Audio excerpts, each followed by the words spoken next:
السلام علیکم ناظرین، آج کے اس ویڈیو میں آپ کے ساتھ بڑی اپڈیٹ شیئر کرتے چلیں ناظرین۔ بڑی لہر جو کہ اب سعودی عرب میں بھی پھیل چکی ہے ناظرین۔ کرونا کی نئی لہر کی وجہ سے سعودی عرب کا مملکت میں نئی پابندیوں کا اعلان۔ ناظرین، یہ پابندیاں کن کن ملکوں پر ہوں گی، کب تک نافذ کی جائیں گی، آج کے اس ویڈیو میں آپ کے مکمل تفصیل کے ساتھ آگاہ کرتے ہیں۔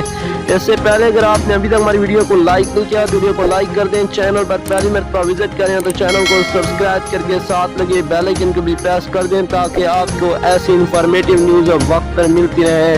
تو ناظرین، خطے میں کرونا وائرس کی نئی لہر کے باعث سعودی عرب نے مملکت میں نئی پابندیوں کا اعلان کر دیا۔ 30 دسمبر بروز جمعرات یعنی کہ آج صبح 7 بجے سے تمام اندرونی اور بیرونی تقریبات اور سرگرمیوں میں ماسک پہننا اور سماجی وردی کے رونما اصولوں پر عمل کرنا لازمی ہوگا۔ ناظرین، آپ کے ساتھ بڑی اپڈیٹ یہ بھی شیئر کرتے چلیں۔ سعودیہ پریس ایجنسی کے مطابق سعودی عرب کی وزارت داخلہ کے ایک سرکاری ذرائع نے بتایا کہ ملک کے محکمہ صحت کے حکام نے یہ فیصلہ کیا کہ کرونا کیسز کی تعداد میں اضافے اور وائرس کے لیے